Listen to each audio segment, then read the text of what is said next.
2, 3, 4.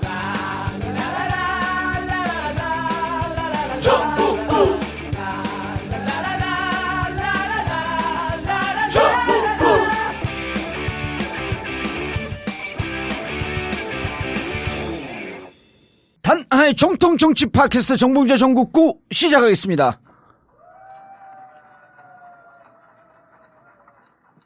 자, 오늘 함께 하실 분 포터블 포털 최강욱 변호사. 안녕하세요, 최강욱입니다.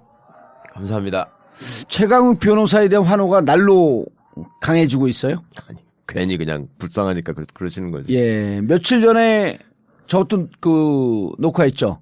아궁이 MBN. 아, 예. 예. 아, 그걸 또 이제 MBN 아궁이에 고정 출연해요. 아니에요. 뻥이에요. 한 번만 한 거야? 한 번 그냥 시방이에요, 시방. 시방새. 자, 그리고 여러분들 만나고 싶었던 분이죠. 이재명 성남시장 자리하셨습니다. 네, 반갑습니다. 감사합니다. 고맙습니다. 이번 주 22일 목요일 8시는 문재인 전 대표가 전국구에 출연합니다. 아, 오시기로 하셨어요? 예, 네, 그래서 예. 청담동 89-10 전국구 벙커에서 22일 목요일 저녁 8시 문재인 전 대표 만나실 분들 많이 참석 바라고요. 그리고 올해 12월 25일 기업가 약속의 길. 자, 세월호 기업가 약속의 길 시즌2 올해 마지막 행사입니다. 25일 일요일 오후 2시에 모여서 단원고와 분향소 일대를 둘러보는 행사죠. 25일 일요일 오후 2시 안산지역교육청 416 기업교실에서 모이는데요.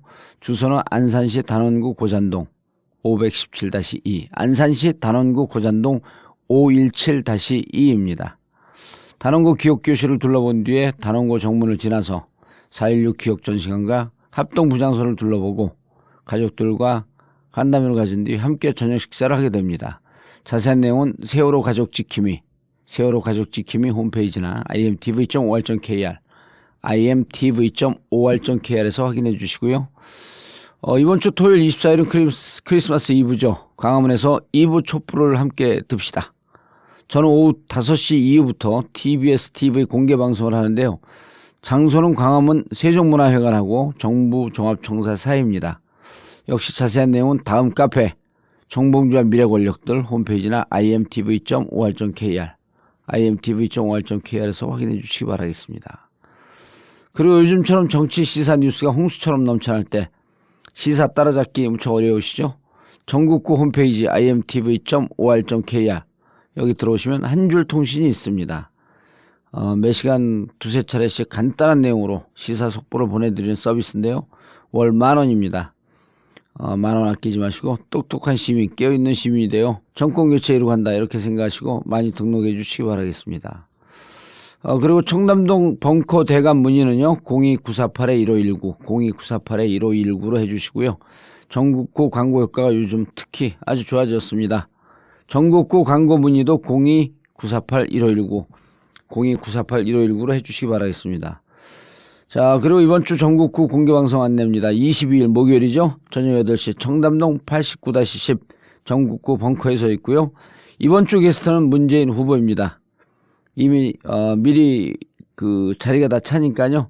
한 20-30분 정도 미리 와주시기 바라겠고요. 식사, 술, 커피가 있는 자유로운 문화공간 청담동 벙커에서 목요일 저녁 8시 문재인 후보를 만나러 오시기 바랍니다. 문제입니다. 이어지는 대화를 듣고 답해주세요. 부동산 사이트 보고 빌라를 보러 갔는데 허위 매물이더라고요. 제가 본 빌라는 싸고 좋았는데요. 알고 보니 불법 건축물이더라고요. 큰일 날 뻔했어요. 친구는 미혼이고 저는 애가 있는데도 같은 빌라를 소개해주는 거예요. 구매자의 상황을 고려하지 않았어요. 자, 신축 빌라를 분양받을 때 피해를 보지 않으려면 어디로 가야 할까요? 정답! 빌라 상담센터요. 정답입니다. 신축 빌라 중개업체 허위 매물, 불법 구조물, 수요자를 고려하지 않은 매물 추천에 지치셨다면 허위 매물 보상 제도가 있는 빌라 상담센터로 오십시오. 전문가의 사전 상담과 무료 투어를 통해 내 집 마련을 도와드립니다. 인터넷에서 빌라 상담센터를 검색해보세요.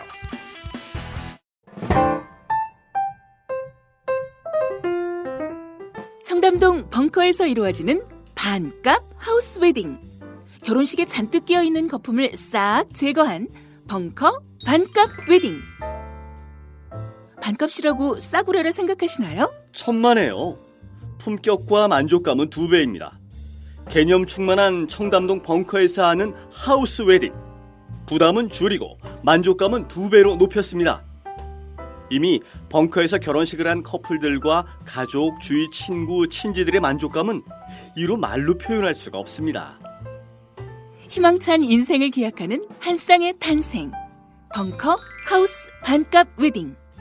02-542-7764 02-542-7764 책임지겠습니다. 야, 이 부장! 네가 부장이면 땅이야? 뭐? 저 인간 저건 쟤 오늘도 술술 풀리고 안 먹고 회식 왔냐? 내일 또 신체 상태로 출근하겠구만. 아유. 고려 생활건강 술술 풀리고 음주전 한포가 당신을 지켜드립니다. 특허받은 천연 유래 성분 숙취 해소제 술술 풀리고를 은하계 최저가로 딴지마켓에서 만나보세요. 야, 이 부장! 네가 부장이면 땅이야? 뭐? 저 인간 저건 쟤 오늘도 술술 풀리고 안 먹고 회식 왔냐? 내일 또 신체 상태로 출근하겠구만. 아유. 고려 생활건강 술술 풀리고 음주전 한포가 당신을 지켜드립니다. 특허받은 천연 유래 성분 숙취 해소제 술술 풀리고를 은하계 최저가로 딴지마켓에서 만나보세요. 자, 이 시장님. 네. 이 시장님 바쁘시죠 요즘 많이?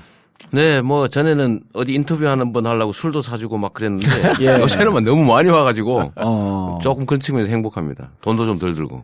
그런데 지난번에 10% 넘어갈 때, 네. 그 12월 초죠. 그때부터 이제 기자들이 또 제 나발에 기자들이 많으니까 네.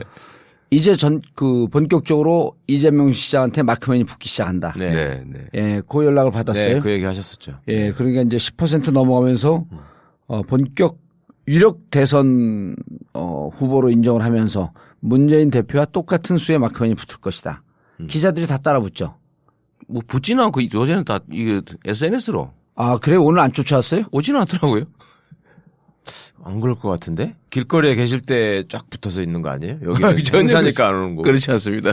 아니 기자들이 그랬어요 진짜로. 따라붙는데? 행사나 이런 데는. 행사나? 그럼 여기를 행사라고 알지 않는 거야 이걸? 몰라 이 중에 있는지도 모르겠는데 저는 모릅니다. 왔는지 안 왔는지도. 이런 들 봤네.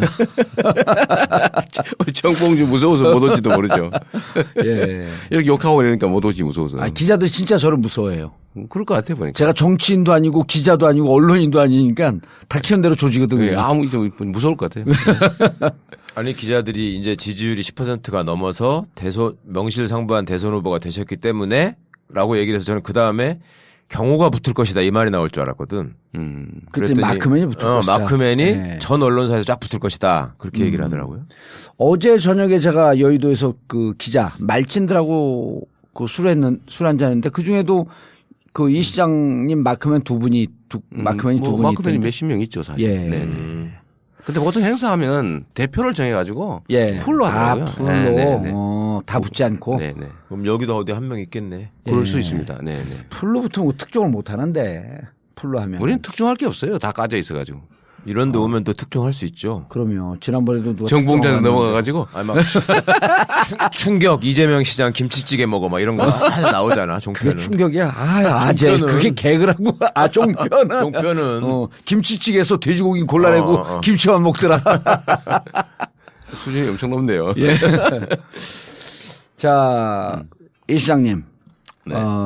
오늘 이제 불편한 얘기도 좀 해야 되고, 뭐 또 좋은 얘기도 해야 되고, 그리고 어쨌든 이제 총선 끝나고, 네. 이 팟캐스트 시장이 확 열렸어요. 특수. 그래 총선에서 이기고 난 다음에. 네. 갑자기 그랬다고 하는 얘기 들었습니다. 갑자기 이제 지금 총선 끝나고 2배쯤 뛰고, 그다음 그래요? 최순실 게이트 이후에 총선 대비 4배쯤 뛰었어요. 그러니까 한 300만, 350만. 이게 가볍게 나옵니다. 그런데 이제 제가 늘 강조하듯이 이걸 듣는 사람들은 지식과 정보의 최종 소비자. 그러니까 소매업자들이 아니에요. 도매업자들이 유통자들이야. 그러니까 자기가 들은 얘기를 적어도 주위에 계신 분들 10명에게 설명하면서 소위 여론 주도층. 그렇죠. 설명하면서 설득할 수 있을 정도의 이바구가 있는 사람들. 네. 판단이 있는 사람들. 그러니까 300명 들으면 3천만 명이 듣는 거예요. 300만 명 들으면. 그거 다 듣네.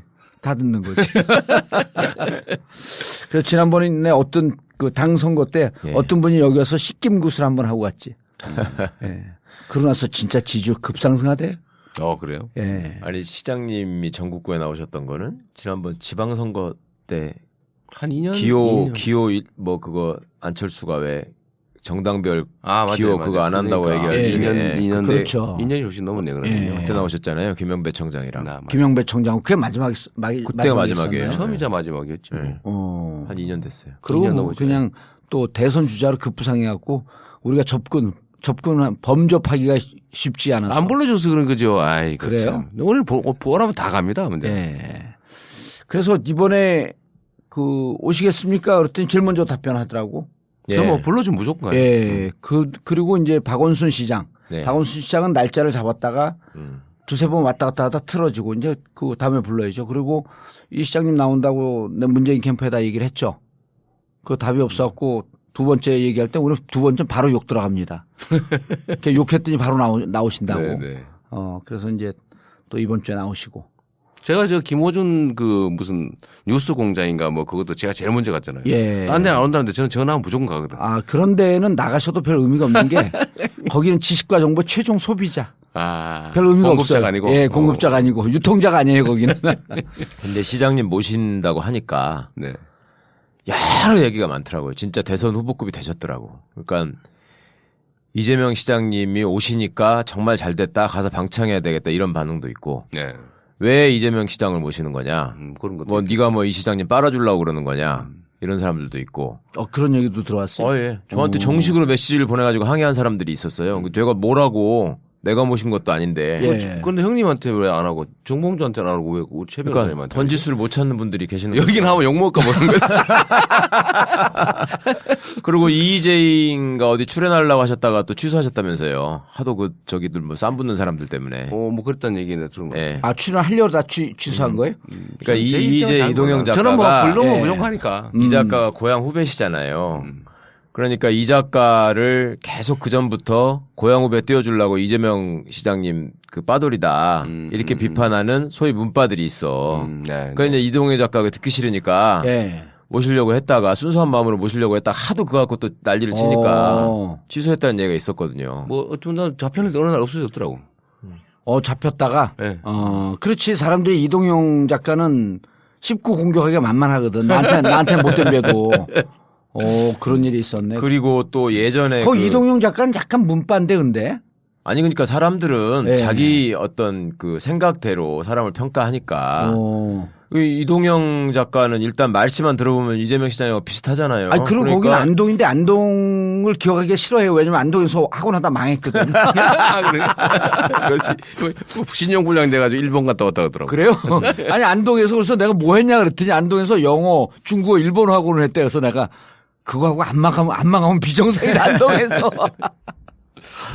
그런 일이 있었구나. 그리고 저한테 예민해요. 또 저기 하신 분들은 그러니까 이제 시장님한테 여쭤볼 것도 많지만 봉도사가 이재명 시장님을 모신 이유가 있을 것 같은데 예. 이유가 뭐냐 이런 걸 나한테 물어봐. 그러니까 일종의 음모론적인 시각이야. 그러면서 옛날에 내가 듣기로 예전 저기 대통령 후보 경선 때 정동영 한쪽은 정동영 지지 한쪽은 손학규 지지로 싸워가지고 둘이 뭐 완전 개싸움을 한 걸로 알고 있는데 지금 와서 뭐 친한 척 하려고 하는 거냐 이런 얘기도 있고. 어떻게 달려들어요 제가 꼼짝없이 당했지 그때. 아니 근데 아니라고 하던데? 그때 무슨 기자회견 하는 이런 걸 또 누가 영상이 있어. 뉴스 있어요? 뉴스 영상이. 그거를 또 유튜브에 계속 돌리면서 둘이 뭐 싸우고 그땐 대선 때 싸웠으니까 싸우고 나서 한 1년 정도 있다 화해를 했어요.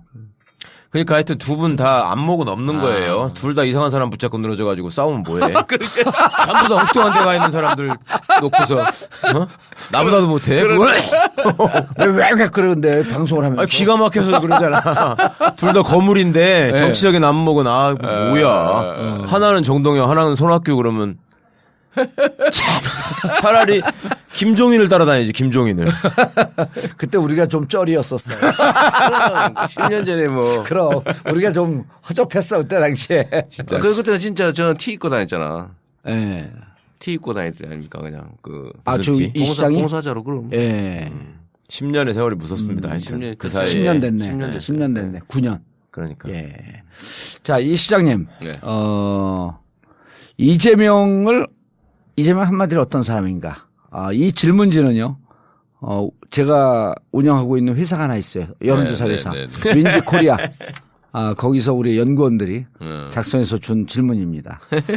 아니 이 대목에서 쑥스러우시지 않게 제가 잠깐 겐세이를 좀 네. 하려고. 이런 건 굉장히 많이 해주세요. 제가 아니면 말씀드릴 수 없는 것 같아서 그러는데 여러분 이재명 시장님이 변호사였잖아요 원래. 지금도 변호사예요. 네. 아니 이제 시장 하시면 개업을 못 하시니까. 그러니까 변호사긴 한데. 변호사셨는데 그러면 사법연수원을 다니셨을 거 아니에요. 그 연수원 동기들이 누군지 아세요? 재밌는 사람들이 많아요. 김진태. 조홍천도 있어. 그다음에 조홍천. 응? 그다음에 저기 국민의당 사람들이 많아요. 문병호, 최원식. 그런 그다음에 사람들은 아나 여기 오신 분들이? 문병호, 최원식 유명하죠. 아시죠? 오. 잘 모르네 보니까. 잘 모르세요? 문병호 씨는 아셔야죠. 문병호 변호사는 그 분당될 적에 얼마나 앞장서가지고 이상한 일 많이 했는데. 문병호는 아무 데다 이름 올려놓고 거기가 나보다 그 호적상은 한 살 위에요. 걔 맨날 나보다 한 살 위라고 그 큰 소리 치고 그러다가 뒤통수 맞고 그랬어요 저한테. 정성호 의원도 저희 동기고. 정성호 의원은 진짜 모를 것 같은데. 정성호 의원 아세요? 아는 사람 거의 없네. 아니요, 정국부에서 얘기했었잖아요. 자기가 삼선이라고 무슨 저기 초선들 입단속 시켰다고 했다가. 4월달 이번 총선 지나자마자. 봉두선님이 엄청 그거 갖고 뭐라고 했잖아요. 그냥 뭐냐. 김종인 체제에서 김종인 체제의 부역자거든 일종의. 김종인 부역자야 거기는. 근데 되자마자 초선들한테 당이 분란되는 모습을 보이면 안 되니까. 정성호 의원이. 예, 입 조심해라 연찬했대. 그런 내가 어디서 군기를 잡냐고. 그런데 참 근데 번지수 못 찾고 엉뚱한 소리 해가지고 욕 먹는 거는 선수여 보면 옛날에서 손학규 따라다녔잖아. 그렇죠. 그러니까. 참 그 정치적인 식견으로서는 비슷한 레벨이신데. 하여튼 많아. 예. 자, 어떤 사람이냐고요? 예. 그래서 이제 저는 잘 모르죠. 이런 평가가 있어요. 난 사람, 된 사람, 든 사람 중에 이제 보통 이제 사람들 평가할 때 이제 이런 표현 쓰는데 난 사람이긴 한데 된 사람이라는 생각은 들지 않는다. 이런 표현들이 좀 있어요. 뭐 미숙하죠. 예. 미숙하고 좀 거칠고 잘 안 다듬어지고 그런 측면이 있죠. 저는 뭐 일부러 뭐 그러는 건 아닌데 삶 자체를 되게 거칠게 살고 뭐 주어지는 환경에 잘 적응하지 않으려고 하고 타협 잘 안 하려고 하고 뭔가 맞닥뜨리면 무조건 돌파하고 거의 뭐 본능적으로 돌파하는 그런 성격들이라서 남들이 볼 때는 좀 거칠고 불편할 수 있죠. 그러니까 한국 사회 주류가 갖고 있는 어떤 기본적인 틀이나 기준 같은 게 있잖아요. 네. 지들끼리 세운 기준. 예를 들면 학교로 치면 뭐 스카이라고 통칭하고 그다음에 이제 어떤 그 태도나 이런 거에 있어서는 겉으로 굉장히 점잖은 척하면서 이제 돌아서 호박씩 가는 거를 이제 예의나 품이라고 얘기하고 이러는 게 있는데 저는 그걸 본능적으로 너무 싫어해서 그러니까요. 저는 주어진 환경을 이렇게 좀 일종의 한계를 많이 넘어왔거든요. 예를 들면 뭐 초등학교 졸업하고 공장 생활을 했고 거기서 뭐 정말 많이 맞았어요. 저 안 맞으려고 공부한 사람이거든. 군복 입고 때리고 애들. 그때 70년대라. 지금 보면 애들 초등학교 졸업한 애들 정말 어리잖아요. 그걸 제가 공장에 아침에 가면 줄 세워놓고 때리고 그랬거든. 그거 맞기 싫어서 연구해 본 결과 고등학교 졸업한 사람이 때리고 있더라고. 그래서 고등학교 졸업하면 혹시 나도 안 맞고 때리는 쪽에 관리자가 될 수 있지 않을까. 그 꿈 때문에 검정고시 공부했는데 하여튼 그러고 다시 뭐 저는 산재 사고도 당하고 험하게 살았잖아요. 그리고 이제 그걸 어쨌든 이기고 이제 대학 가고 또 사법 시험 보고 또 제 인생도 예를 들면 뭐 그 광주 사태 그때 당시로는 광주 민주화 운동 이런 것 때문에 좀 혼란도 많이 겪고 그래서 되게 거칠게 좀 넘어왔어요. 그리고 주로 싸우는 일을 했는데 뭐 인권 변호사 활동도 그렇고 법정에서 맨날 싸우고. 저 사실은 이거 좀 공소시효 지나서 하는 얘기인데 제가 변호사 하면서도 화염병 던지러 다녔거든요. 예. 왜냐하면 법정에서 법이 지켜지질 않아요. 그렇죠. 그때는 그랬죠. 예. 근데 너무 답답하고 하니까 뭐 그런 것도 있고 그 다음에 이제 뭐 시민운동 하면서 예. 좀 심하게 하다가 예를 들면 그때 제가 검사 사칭하는 PD 그 옆에서 도와줬다, 예, 방조했다, 예, 막 예. 안 말렸다, 검사 이름 알려줬다 이래가지고 기소되셨죠? 기소돼서 구속되고 그때도 사실 사람들이 많이 말렸거든요. 음. 그냥 적당히 하고 넘어가라. 네. 끝까지 싸우지 마라. 저 거대 권력하고 싸워서 당시가 민주당이었으니까 네. 거대 권력하고 싸워서 이길 수가 없을 거고 상처 입는다. 그래서 그때 엄청 말렸는데 제가 끝장을 봐가지고 결국은 상처 입었죠. 또 시립의료원 설립운동 때문에 제가 또 열심히 하다가 그게 이제 기득 권력에 의해서 날치기로 폐기되는 현장을 보고 그냥 넘어가서 그만인데 그 주민들하고 또 싸우다가 수배되고 예. 뭐 이런 그 후에도 제가 시장이 된 것도 시장을 하려고 한 게 아니에요. 그 시립의료원 설립운동 하다가 수배돼 가지고 지하실에 숨어 있다가 열받아서 예. 야 우리 손으로 하자. 그래서 시장 되시기 전에 출마를 몇 번 하셨어요? 한 번 했죠. 시장 선거만 하신 거예요? 시장선 2006년에 한 번 했고 그때 한 번 떨어지고 다음에 바로 되신 거예요? 아니요 2010년에는 의무방어전 나갔죠. 분당에 국회의원 후보가 없어가지고 아. 너 나가서 그냥 시간에 때우라 이래가지고 국회의원 출마를 하시고 국회의원 강제 출마. 글쎄. 의무방어전 한번 그때 재보궐선거였어요? 아니 2008년. 8년인데 예, 2008년. 후보가 없는 거예요 분당에. 그러니까 하여튼 2번 나가신 거네요? 시장 한 번. 떨어지고 국회의원 2010년에 한 번. 당선돼서 제가 이제 시장이 당선됐는데 시장도 좀 그냥 편하게 한 게 아니고 계속 싸웠잖아요. 그렇죠. 애들 뭐 처음부터 뭐 기득 권력하고 싸우고 정부하고 싸우고 심지어 나중에 이제 박근혜하고 직접 뭐 부딪히는 상황까지 오니까 그러다 보니까 갑자기 사실 이 뭐 대선 후보 이런 얘기가 나와서 저도 갑자기 당황스러운 면이 있죠. 그러니까 시장님 그런 과정들을 쭉 이렇게 지켜본 되게 사람들 중에 거칠었던 거죠. 시장님을 비판적으로 보는 사람들은 일종의 시장님을 관종이라고 보는 사람들이 있단 말이에요. 그러니까 모라토리움 선언하시고 그 뒤에 이제 예를 들면 시장실에다가 CCTV를 설치해가지고 모든 거를 다 녹화한다거나 이런 것들을 볼 때 자기들 관점으로 볼 때는 기초단체장이 너무 튀고 너무 나선다. 그러니까 저 사람이 뭐 자기가 변호사라고 그래서 기초단체장을 지금 내 옷에 몸에 안 맞는 옷이라고 생각하고 더 큰 꿈을 꾸면서 지금 저렇게 튀는 거 아니냐 이런 비판을 이미 했었단 말이죠. 근데 그건 전혀 사실이 아니고요. 예. 저는 뭐 시장이 되려고 시장 된 사람도 아니고 정치하려고 정치한 사람도 아니고 지금도 사실은 마찬가지거든요. 제가 가지고 있는 꿈이라고 하는 게 제가 살았던 그 환경이라고 하는 게 너무 잔인했고 그 잔인한 환경에 아직도 여전히 형제 자매들 가족들은 다 남아있고 예. 그걸 제가 고쳐서 공정한 세상 만드는 게 제 꿈이죠. 그래서 저는 뭐 아시겠지만 판검사 발령 안 받고 예. 변호사 선택했고 일부러 그랬죠. 그때 6개월만 하고 나가라고. 그러니까 엄청 성적이 말렸거든요. 좋아서 할 수 있는데도 안 하셨단 말이죠. 그거를. 6개월만 하라고 하는 거를 기득권화되는 거 싫다고 이제 객기를 부린 건데 근데 나가서 진짜 고생했죠. 그렇죠. 술값 생맥주값 20만 원 못 갚아가지고 도망 다니고 있으니까. 20몇 살짜리 변호사가 어떻게 뭘 25살, 하겠어요. 6살 그랬으니까. 그래서 그런 게 예를 들면 이제 시장을 할 때도 뭐 계획을 해서 한 게 아니고 그냥 전투 본능이라고 그럴까? 뭐 그냥 저항이 생기면 그냥 돌파하는. 예. 뭐 그런 제가 게 거기서 때문에 하나만 여쭤보고 싶은 게 있었어요. 제가 시장님 라이프 스토리를 이렇게 보면 그것이 어쩌면 지금의 이재명에 대한 사람들의 어떤 신뢰 내지는 기대를 불러일으켜온 그 아주 좋은 스토리가 있는 반면에 제가 궁금했던 건 그게 있어요. 시장님 쓰신 글인가 말에서 제가 얼핏 본 적이 있는데 내가 공장 다니고 힘들게 살 때는 일종의 일배였다 내가. 세상을 보는 시각이 굉장히 삐뚤어져 있었는데 어느 순간 이게 세상이 이렇게 가서는 안 된다고 깨우쳤다 이랬는데 말이죠. 제가 그 다른 사람들 봐도 그 애들 궁금했거든요. 그러니까 어릴 적에 굉장히 고생하고 열심히 살고 하다가 소위 말하는 출세나 성공을 이룬 사람들이 그 어려웠던 시절을 생각해가지고 약하고 힘없고 이런 사람들을 위해서 헌신하거나 돌본다거나 노력하겠다라는 생각을 하기보다 자기 기득권을 지키는데 급급하고 오히려 그런 그 어려운 환경에 처해 있는 사람들을 비난하고 저것들이 노력을 안 하고 남만 저기에서 그렇다라고 이렇게 질타하는 경우가 많단 말이죠. 그런 자들이 새누리당에 많잖아요 또. 근데 시장님도 그런 비슷한 경험을 하셨는데 그게 그때는 왜 그랬고 어떻게 극복될 수 있었는가? 그게 보통은 이제 어렵게 사는 과거들을 지우려고 하죠. 글쎄요. 자기 네. 기억에서 그게 지우려고 치욕스러워서 네, 보통 그런다고 하더라고. 치욕스럽게 생각하죠. 네. 지우려고 하고 부인하고 오히려 거기를 학대하고 네. 자기가 아니라는 사람 부정하는 거죠. 위해서. 네. 운동권이 왜 그 새누리당 가면 더 과격해지는 것처럼. 아. 근데 저는 사실은 이제 체질적으로 네. 반골 기질이라고 하는 게 있어요. 음. 그러니까 좀 타고난 그 성격 같은 게 있는 거죠. 반골 기질. 네, 그렇게 보이시긴 해요. 네, 실제로. 네. 그래서 좀 거칠죠. 그래서 이게 계산된 행동이기보다는 거의 뭐 반사작용 비슷한. 예, 예. 본능적으로 그냥. 네, 저항이 생기면 뭐 장벽이 생기면 그냥 무조건 뛰어넘는.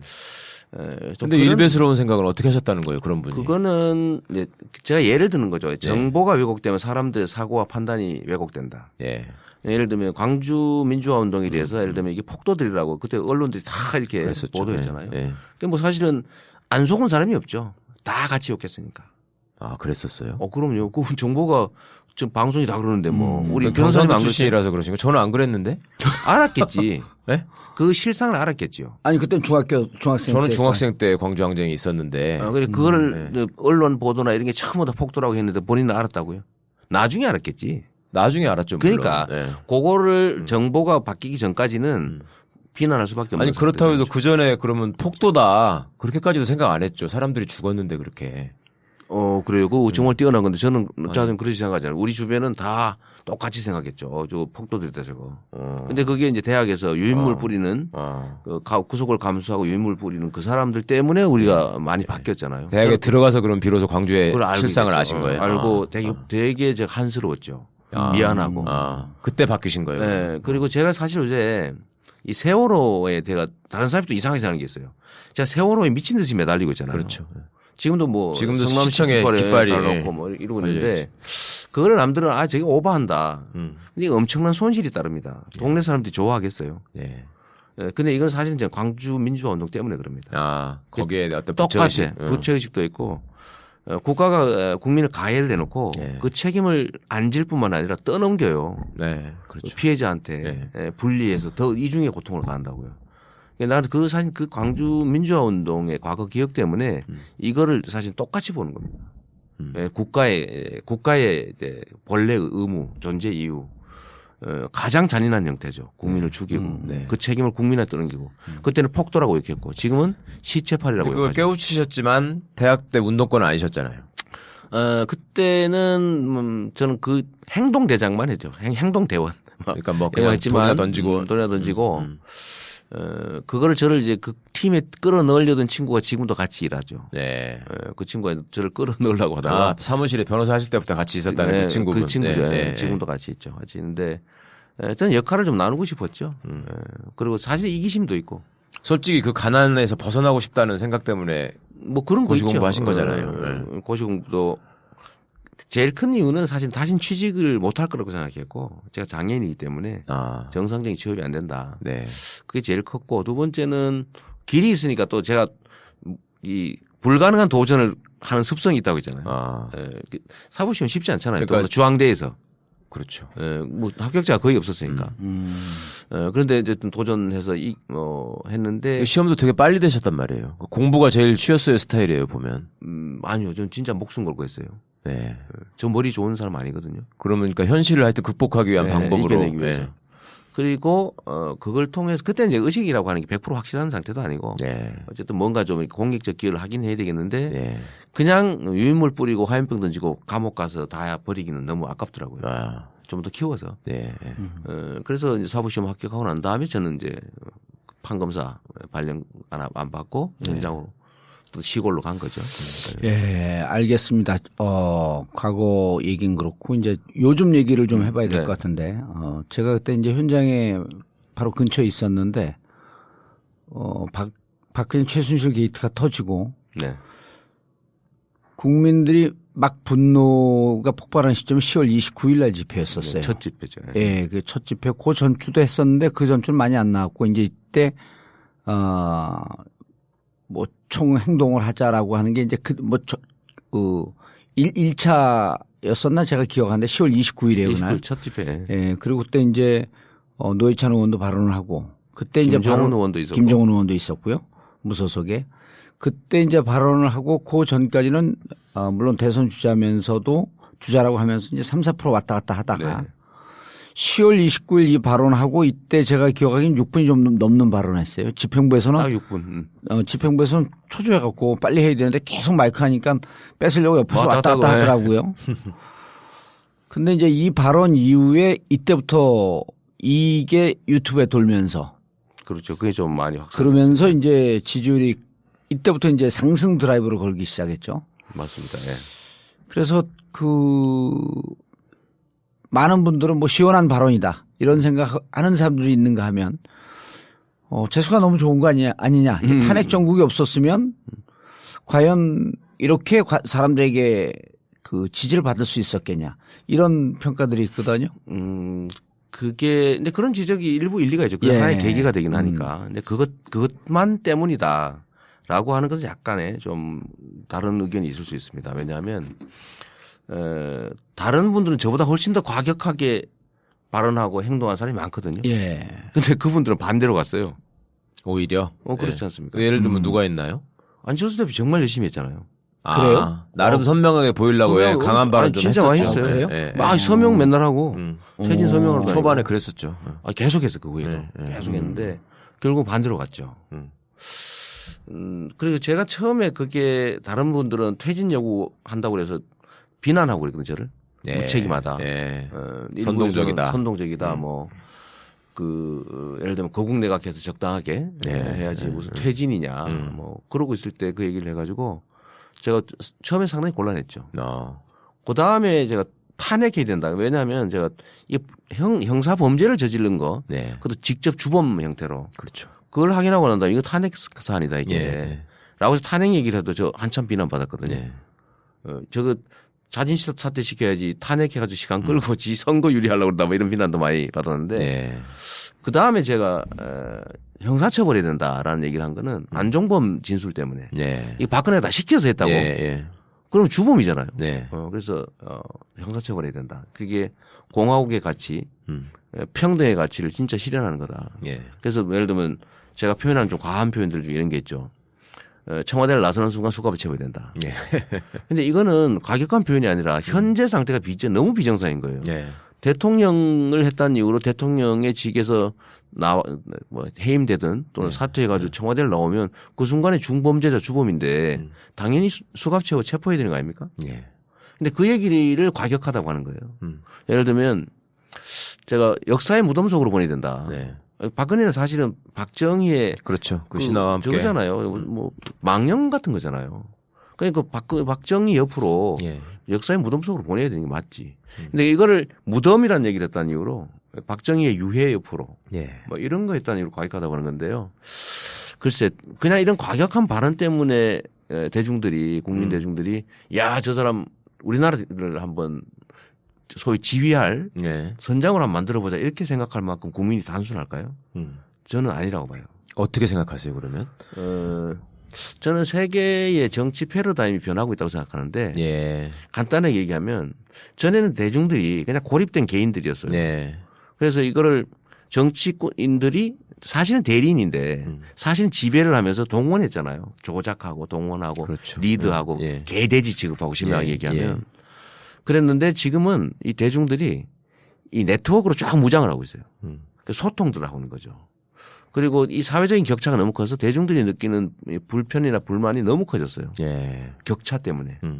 그래서 전 세계적으로 드디어 대중들이 연합을 해가지고 정치 세력들을 기성 정치 세력을 뒤엎는 상황으로까지 가기 시작한 거죠. 그러면 샌더스를 지지한 사람들의 그 마음이 샌더스, 그런 트럼프, 비슷한 마음이 영국의 뭐 브렉시트든 뭐 이런 것들이죠. 근데 거기는 핵심은 제가 보는 그런 것 같아요. 이제 대중이 모래알처럼 분리된 개인들 그리고 대중을 모아놓으면 모래더미처럼 아무 생각이 하나의 덩어리가 아니고 과거는 그랬는데 지금은 신경망으로 쫙 연결돼 있는 하나의 그 진화된 집단 지성을 가지는 하나의 진화된 좀 인격체, 유기체 이런 걸로 바뀐 것 같습니다. 그러니까 대중이 스스로 자신들의 정보를 취합해서 판단한 것이다. 그 정도가 매우 큰 거죠. 과거와는 다르게 정보의 전달 속도도 엄청나게 빠르고 일종의 합의, 집단적 합의를 이루는데도 순수히 그러면 그 말씀으로 그냥 이재명은 파퓰리스트다라는 거에 대한 반론이 그대로 반론이 아니라 파퓰리스트죠. 네. 그러니까 파퓰리즘이라고 하는 게 근본적으로 나쁜 말이 아니지 않습니까? 네. 대리인을 뽑아서 대리인이 이 주권자 뽑은 사람의 이해를 잘 대변해서 다시 지지를 받게 하는 거. 네. 그게 포퓰리즘이잖아요, 원래. 네, 네. 예? 그 과도 체제 이런 거에 반대말이 아닙니까? 근데 우리나라에서 이 말이 변질되긴 했지만 대의민주주의에서 기본적으로 대중의 의사를 존중하는 게 가장 본질적인 거예요. 그 본질적인 면에서 그 파퓰리스트라는 건 나는 뭐 그렇게 나쁘게 생각 안 하죠. 안 한다. 예. 나쁜 뜻으로 해석하고 있는 거지. 예. 파퓰리스트가 아닌 사람들이 문제인 거예요, 사실은. 제가 예를 들면 복지 정책 많이 하잖아요. 네. 근데 예산을 아껴 가지고 세금 더 걷는 것도 아니고 빚 갚아가면서 복지를 증진하면 이게 헌법 34조 2항에 있는 복지 증진 의무를 이행하는 거잖아요. 네. 그렇죠. 그거 사실 잘하는 거거든. 네. 그 진보의 가치도 아니고 보수의 가치고. 그런데 이거를 포퓰리즘이라고 비난하잖아. 근데 누가 비난하냐면 김무성 같은 사람이 그런 거죠. 네. 자기는 안 하거든. 예를 들면 박근혜. 뭐 청년배당 뭐 그런 청년한테 돈 줘가지고 인심 쓰는 거 누구 못하나요? 이렇게 나 비난했거든요. 올 연초 기자회견에서. 네. 근데 그거는 사실 박근혜는 못해요. 네. 창조 경제에 써야지 그런 쓸 돈이 없어. 마인드가 없어요. 예, 예. 그러니까 이러면서 저를 비난하죠. 왜냐하면 자기들은 하지 않으니까. 네. 세금은 자기들이 쓰는 거지 국민한테 주면 버릇 나빠진다 이런 생각하는 사람들. 그렇죠. 네. 그런 사람 입장에서 보면 포퓰리스트 나쁘죠.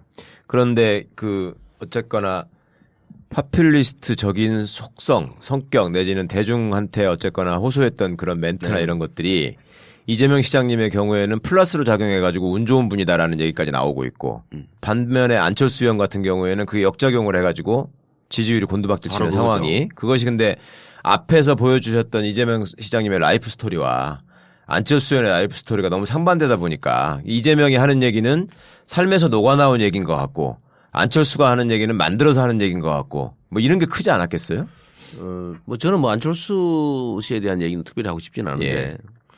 사실은 대중들이 그러니까 아까 말한 것처럼 눈 1억 개를 가진 한국의 국민들 보면 눈 1억 개, 귀 1억 개, 입 5천만 개를 가진 하나의 이제 그야말로 인격체.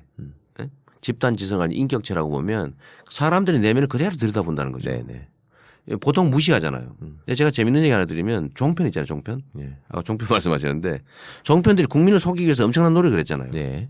총선 투표 개표할 때까지도 이 종편 쪽은 국민을 속이는 데 성공했다고 믿었어요. 네, 그러고 있었죠. 예, 180석이나 200석이나 이러고. 예. 그런데 국민들이 거기에 전혀 속아넘어 가지 않고 실제로는 종편이 국민한테 속았어요. 네. 국민이 속은 것으로 속았어. 결론은 국민들이 전혀 거기 넘어가지 않고 자기 판단을 해버렸죠. 네. 예측과 전혀 다른 결과를 만들었어요. 이런 것들을 보면 대중들은 조작 가능한 동원 가능한 대상이 아니라 하나의 집단 지성을 가진 인격체로 진화한 게 맞습니다. 예. 물론 그 강도는 점점 달라지겠죠. 예. 그래서 사람들을 딱 쳐다보는 순간에 혹시 형님 형수 있잖아요. 형수님이 형님 뭐 하는지 딱 보면 알잖아. 말 안 하고 아무리 뭐 뺀지라고 딴 얘기해도 다 알아버리거든요. 시장님은 앞으로도 그러면 대중의 집단 지성을 믿고 가겠다. 저는 그것만 믿고 갈 그러시네요. 겁니다. 네.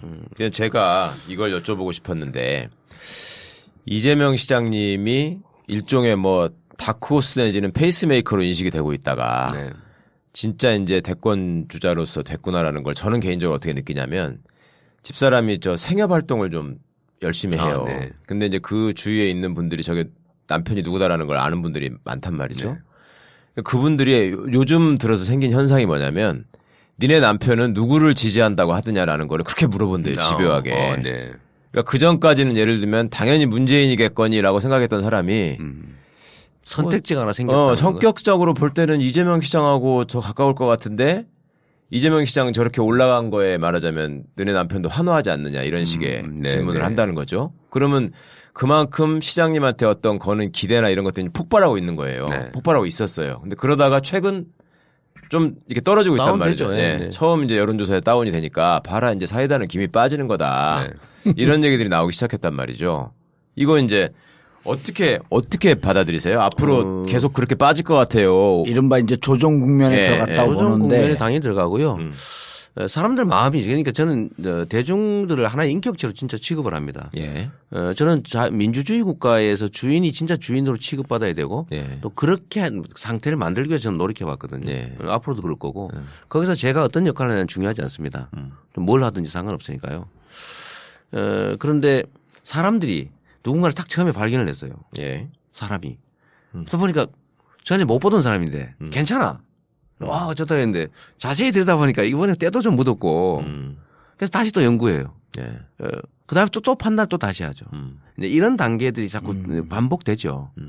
대중들도 마찬가지죠. 처음 보는 사람이잖아요. 정말 이상한 사람이 얘기해 보니까 무슨 뭐 기초단체장인데 이게 있을 수 없는 일이 벌어져서 막 다른 사람이 또 좋다고 하니까 나도 와 괜찮은가 보다 이렇게 보고 있는데 보니까 흠이 좀 있거든요. 네. 예, 또 그 흠들도 확인하고 또 그 다음에 또 다시 판단하고 이런 과정이 또 계속 진행되겠죠. 그 와중에 시장님의 실수도 분명히 있으셨단 말이에요. 예를 들면 그렇죠, 뭐 있죠. 그 네. 경원대에 대한 발언이나 이런 것들이. 알겠습니다. 실수는요. 광고를 듣고 넘어가겠습니다.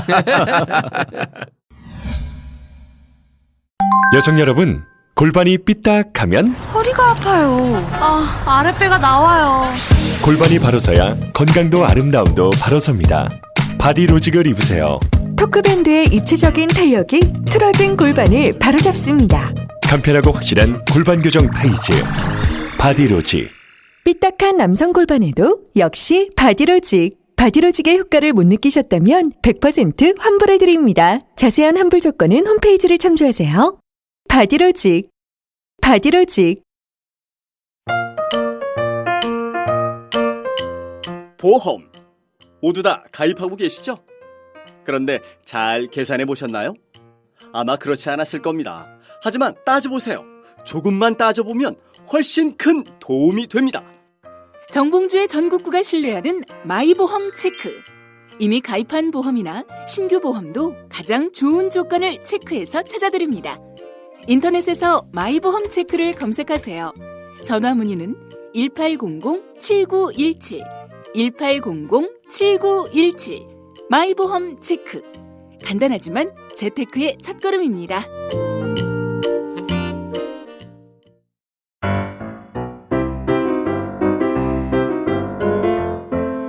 영부인 김치에서 김장김치를 판매합니다. 11월부터 1월까지 겨울 시즌에만 판매하는데요. 김장김치에는 일반 김치와 달리 양념에 추가로 생굴, 밤, 청각, 참깨 등이 들어갑니다. 양념에 청각이 들어가 숙성될수록 시원한 맛을 내며 표고버섯 가루와 다시마 육수로 감칠맛을 더했습니다. 물론 자신의 입맛에 따라 재료를 선택할 수도 있습니다. 전북 진안 고원에서 생산된 100% 국내산 최고급 재료로만 담근 영부인 김장김치. 지금 주문하세요.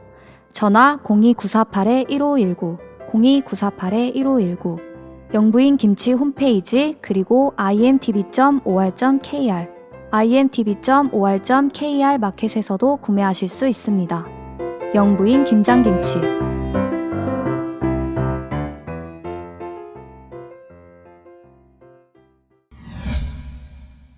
하나 더 여쭤보고 싶은 거. 근데 이제 시장님 지지자들을 보면 이제 정의당을 지지하시는 분들이 아무래도 조금 더 선명하잖아요. 그런 분들 입장에서 볼 때는 이재명이라는 분이 굉장히 환호할 만한 대상으로 보는 게 맞는 것 같아요.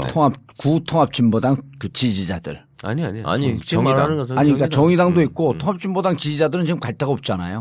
근데 그쪽에서도 이재명 시장에 대한 지지가 압도적으로 높죠. 통합진보당을 확인할 길이 없는데? 있죠.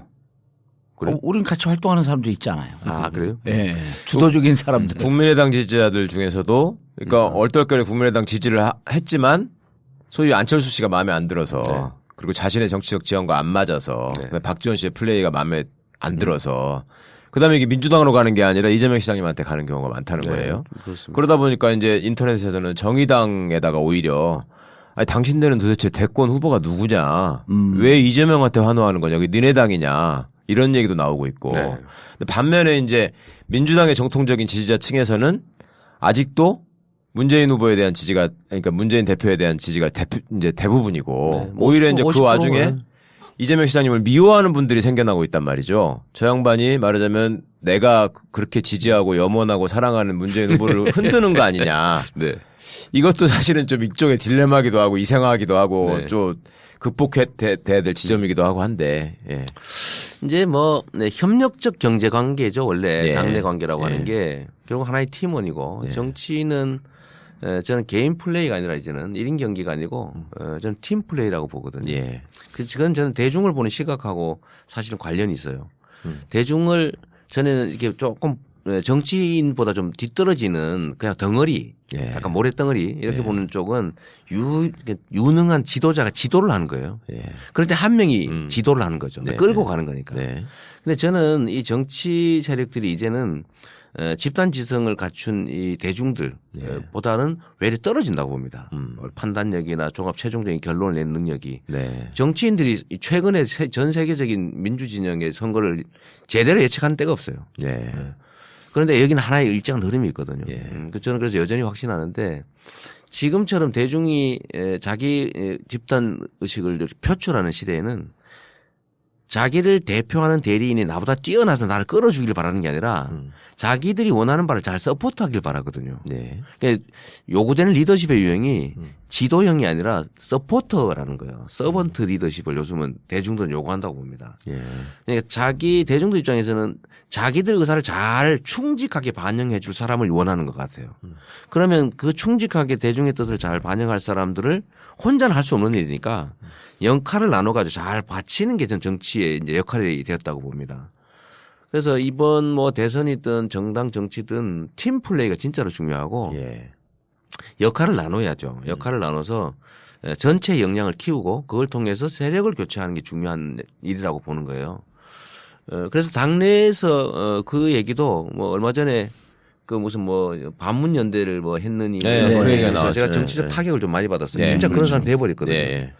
근데 보시면 알지만 저는 그 이전에도 그렇고 지금 그 후에도 그렇고 네. 여전히 좀 팀 플레이가 중요하다고 하는 거고 그날은 이제 뉴스 김현정 뉴스소 그 김현정 앵커가 뭐 기사를 하나 만들어야 될 필요가 있는데 집요하게 계속 그 질문을 한 거예요. 근데 그때 제 답도 문재인 후보는 5골씩 넣는 우수한 공격수다. 네. 그런데 수비수들이 골키퍼가 공 잘 못 막아가지고 7골 먹으면 지는 거다. 네. 그러니까 전체 팀원들의 역량을 강화해야 된다.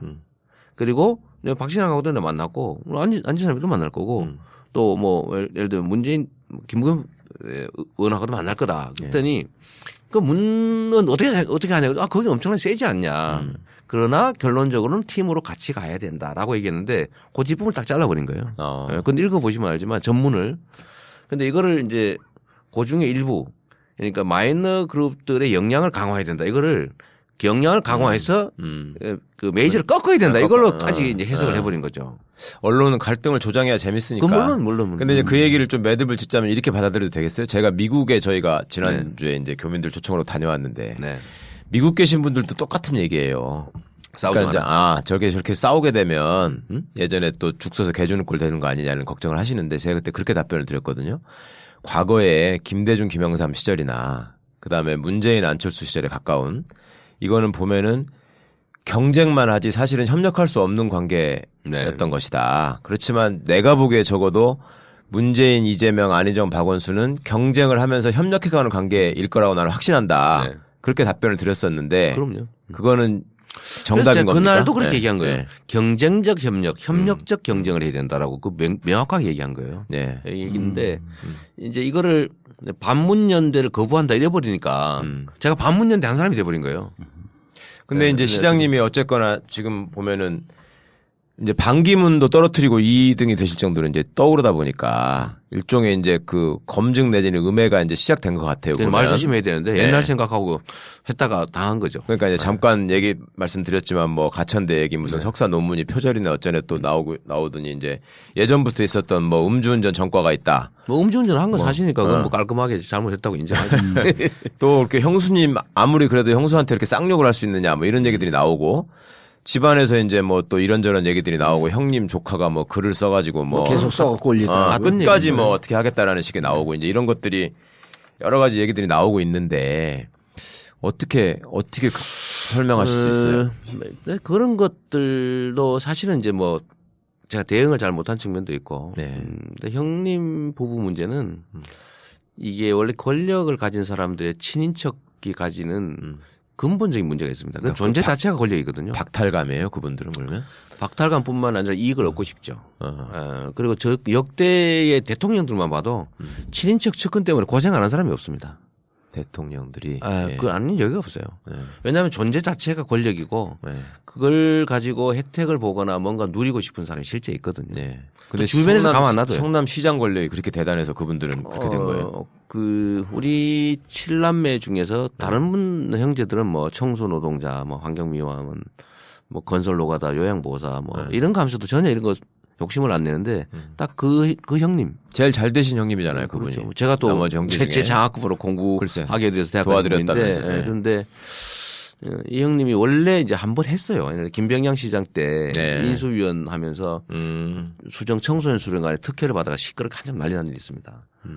그런 전력이 있는 데다가 제가 취임한 후에 공무원들한테 직접 전화로 지시하고 형님이? 그래서 제가 공무원들한테 전화 못 받도록 지시할 정도로 심했죠. 이게 이제 막히니까 공무원 본인이 직접 백화점 단속도 하시고 그래가지고 그 여직원들을 폭행해가지고 입원하고 막 그런 일도 있었죠. 시장 형이니까 단속을 하는 거예요. 그래서 그런 일도 있었는데다가 이걸 제가 뭐 예를 들면 인사청탁 공무원들한테 비서실장한테 누구 승진시켜라 누구 뭐 해라 이런 거 하고 감사관한테는 뭐 대학 교수 자리 요구하고 이러니까 관내대학 이게 이제 대학 교수 자리 마련해 달라고. 근데 그걸 다 차단했죠. 제가 형님이 생활이 어려우세요? 아니 전혀 안 그렇죠. 그러니까 황당하죠. 회계사예요, 회계사. 그걸 알고 있습니다. 근데 뭐 회계사다 망하셨나 혹시? 전혀 아닌데. 그냥 제가 이걸 다 차단했죠. 연기를 못. 그러니까 원래는 형님하고 가까운 사이였는데 시장 되시고 나서 그렇게 된 거예요? 고전에도 사이가 안 좋았죠. 어머니하고 돈 때문에 싸웠거든 또. 어머니 가지고 있는 돈 5천만 원. 그거 뭐 빌려달라고 그러다가 어머니가 또 안 줬어요. 왜냐하면 좀 그 잘 그랬어. 그러니까 그때부터 은인을 끊어버렸죠. 근데 이게 저는 이게 사고가 날 가능성이 매우 높기 때문에 자꾸 뭔가를 요구를 하니까 사고 나게 되죠. 필연적으로. 그걸 아주 잔인하게 차단한 거죠. 차단을 했는데 어머니가 유일한 통로에 저한테 연결할 수 있는. 그래서 어머니를 찾아간 거예요. 7년 동안 인연을 끊고 사시다가 어머니한테 저한테 전화해라. 그거 했는데 어머니가 안 해주죠. 그러니까 어머니한테 욕하고 뭐 협박하고 죽인다고 그러다가 그 일이 계속 확대되면서 나중에 어머니를 폭행하는 겁니다. 어머니 두들겨 패서 어머니가 입원했죠. 입원하고 뭐 어머니의 어디를 뭐 이렇게 XX를 칼로 찢어 죽인다 뭐 이런 얘기를 하고 있죠. 그 얘기 하실 때는 뭐 정신이 좀 이상해진 거예요? 그때부터 이미? 조울증이 있어요. 조울증이 있어요. 근데 그거를 또 형수가 또 같이 하고 뭐 그런 철학적 표현인데 우아한 뭐 철학적 교양의 표현 뭐 이렇게 하니까 사이들이 되게 나빠지죠. 나빠지고 결국 두들겨 패서 어머니 입원한 날. 그거는 시장님 되신 후에 지금 물론 벌어진 상황이잖아요. 당연히 그 일이 이어진 거예요. 그러니까 시정에 개입하려고 하다가 차단당하고 그거를 어머니를 통해서 어떻게 해보려다가 안 되니까 어머니를 폭행하고 입원한 날 어머니를 때려서 입원한 날 그날 형제들이 모여서 술 먹고 있다가 형님이 경찰에 잡혀갔거든요. 어머니를 때리고 입원하고 존속폭행으로. 존속폭행으로. 근데 그거는 이제 나중에는 그냥 폭행 상해로 죄명을 바꿔줬어요. 아니 피해자가 어머니인데 그걸 어떻게 바꿔요? 때려서 다친 건 사실인데 뭐 이상히 3천만 원 줬다고 뭐 하면서 존속폭행 죄명은 바꿔줬죠. 그 회계사 직위가 날아가니까 그걸로 하면. 하여튼 뭐 그래야 되는데 그날 경찰에 잡혀가서 조사받고 나오면서 이제 가족들하고 통화가 되기 시작한 거예요. 근데 그 뭐 싸운 거죠. 싸우면서 그게 결국은 그 중에 일부를 녹음해서 공개한 건데 글쎄 뭐 제가 욕한 거야. 뭐 제가 잘못했죠. 잘못했는데 근데 그때는 참을 수 없었어요. 어머니 패서 뭐 입원하고 지금은 죽어버렸는데 그 청소 환경미화원 하면서 살고 있는 그 그때 당시 야구르트 배달하고 있었지. 야구르트 배달하고 힘들게 사는 여동생 두들겨 패서 피 흘리게 만들고. 근데 정말 뭐 아수라장이었죠. 그러니까 그 부분을 오늘도 제가 기사에서 봤는데 두 가지로 보더라고요. 그러니까 그런 여러 가지 전후 사정들을 사람들이 결국 알게 될 거기 때문에 이재명 시장님의 그런 어떤 쌍욕 발언이나 동영상이나 이런 것들이 별 효과가 없을 것이다. 반면에는 아니다. 저 양반이 진짜로 대통령이 될 수 있을 거라고 생각을 하는 순간 저거를 계속 쟤네들은 틀어댈 것이다. 어? 날마다 하루에 100번 10번씩 나올 수도 있다. 이러면은 저거 어떻게 견디겠냐. 그거는 불가능한 얘기고요. 그거는 법원에 의해서 이미 그 배포 금지 판결돼서 다 차단되고 한 번씩 할 때마다 배상 판결하고 선관위에서 선거법 위반이라고 이미 결정해서 금지한 건데 불가능한 얘기죠. 근데 형님은 또 지금 성남 지역 박사모 대표라면서요. 박사모 지부장 취임하셨어요. 그 일 이후에 그러면 박사모 들어간 며칠 거예요? 전에. 며칠 전에 박사모 저기 들어가셨다고요? 근데 2012년부터 박사모 활동을 했다더라고요. 그건 지부장이 동생이 싫어서 그런 거예요, 그걸? 동생 저를 어떻게 해보겠다 그런 거죠. 그런데 이제 그 조카가 자기 그 블로그에다가 글을 써서 이제 자꾸 써요. 예. 본격적으로 이제 쓰겠다 그러면서 지난번에 이제 우리 가족사 하면서 이제 이 시장님이 가족사에 대해서 쭉 얘기한 걸 1번, 2번을 그 조목조목 지적하면서 써요. 그래서 이제 제가 그 쓴 거 댓글을 다 봤더니 5대5더라고. 예. 예. 그러니까 뭐 더 설득력이 있다고 주장하는 사람들도 있고. 그거는 걔가 걔 친구들이 쓴 거니까 당연히 그겠지. 댓글이. 그거 자기 페이스북에 쓴 거니까. 하여튼 뭐 그게 중요한 게 아니고요. 예. 이런 걸 가지고 맞니 틀리니 논쟁을 할 수도 없고 결자정 확실한 거는 제가 형님을 정신병원에 입원시켰다고 형수가 기자회견한 동영상도 있잖아요. 예. 근데 입원을 시킨 거는 형님과 그 글 쓰는 조카예요. 그 둘이서 강제 입원시켰다고. 형수하고 그 딸이 그 조카가. 그래서 형님이 저한테 구출 전화가 왔다니까요. 시장실로. 그 형수하고 조카 딸내미한테 강제 입원당했으니까 나중에 빼달라고. 제가 2번 갔다 왔어요. 예. 진짜로 그런가. 면담 못했죠. 그리고 뭐 하도 그래서 어머니가 접근 금지 명령서도 받아놨어요.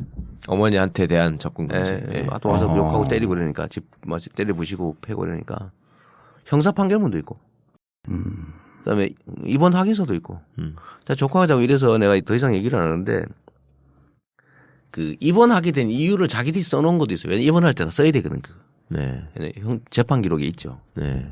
그러니까 뭐 계속 일하는데 내가 보기에는 뭐 그래서 이런 것들을 과거에는 대중들이 여기 막 속아가지고 막 이렇게 휘둘릴 것 같은데 저는 그러지 않을 거라고 보거든요. 시간 지나면 다 가려집니다. 저는 그 하나 페이스북에 하나 그것도 역시 올려놓고 집단지성이 극복할 것이다라고 믿으시는 거예요. 예. 그런 게 안 되면 뭘 믿고 세상을 살겠어요. 예. 내가 잘못한 게 없으니 떳떳하다. 뭐 잘못을 하기야 했지 뭐. 그러나 이유나 과정을 다 이해할 분 계시겠지. 싫어하는 사람이야 뭐 영원히 그렇죠. 싫어하겠죠. 예. 자, 이제 일정하게 어제 오늘 그러니까 이제 지난주 목요일 금요일 여론조사를 보면 일정의 조정 국면을 하면서 일부 여론조사에 따르면 이제 다시 반기문 그 2위한테 좀 밀리는 것도 있고. 밀리는 게 아니라 반기문이 확 올라갔더라고요. 예. 그리고 그래서 이제 1, 2, 3위에서 이제 어쨌든 3위권을 유지하고 있는데 이제 이런 제가 이제 여론조사 기간을 갖고 조사를 하면서 언론의 추이를 보면 두 가지 아주 재밌는 증거가 나타나요. 문재인 전 대표가 말을 한마디 하면 보수 진영이나 이런 보수 언론 쪽에서 바로 종북 프레임이나 문제를 걸면서 정말 말 그대로 개떼처럼 달겨드는데 이 시장의 행보에 대해서는 지금 저쪽 진영에서는 거의 비판을 안 하고 있단 말이에요. 그래서 이제 그거를 우리 이제 여론조사하는 사람들의 그 분석은 이게 그전에는 자기들 개입해서 이거 좀 영향력을 미치지만 지금 같은 경우는 개입과 불개입의 전략을 쓰는 것 같다. 그래서 문재인 후보가 문재인 대표가 얘기를 하게 되면 종편도 그렇고 보수 언론에서 상당히 부정적으로 긁어내리는 반면에 이 시장이 발언하게 되면 그냥 놔두고 그래서 오히려 저쪽에서 보기에 상대 파트너에서 보기에 문재인이 더 까다롭고 어려운 후보고 이 시장이 올라오길 바라고 있는 거 아니냐 라는 이런 관측도 있거든요.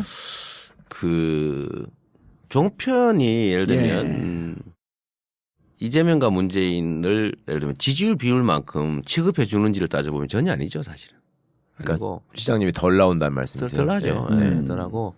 그리고 또 한 가지는 이제 며칠 사이 일이죠. 지지율이 막 갑자기 너무 올라가니까 이 보도를 안 할 수가 없는 상황이 된 거죠. 막 그런 정도고 정복물이나 이런 것들을 그쪽은 하고 우리는 안 하는 이유가 있어요. 사실은 정복물이는 허상의 헛개비 공격인데 그거는 실체가 없기 때문에 정면으로 돌파하면 사실은 저쪽이 당황하는 사안들입니다. 네.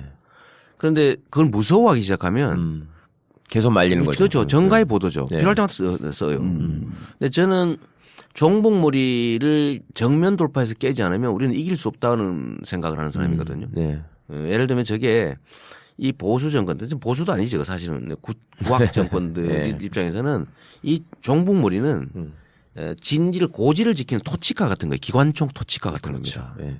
절대로 뚫을 수가 없어요. 근데 보통 그걸 피해서 고지를 점령해 보겠다는 거잖아요. 근데 고지는 점령이 불가능해요. 그걸 점령하지 않으면. 거기다 수류탄을 까 넣어야지. 그래서 까 넣어야 되네. 네. 반드시 수류탄을 까 넣어야 되고 어떤 시련을 치라도 그 뚫지 않으면 고지 점령 불가능하죠. 예. 그래서 저는 종북몰이를 계속 정면 돌파해 왔거든요. 예. 그렇죠. 대표적인 게 이제 작년에 뭐 청소 회사에 뭐 종북의 자금줄이냐 네. 일 줬냐 통진당 당원이 네. 2명이나 자금 있는데 왜 들어갔다. 줬냐.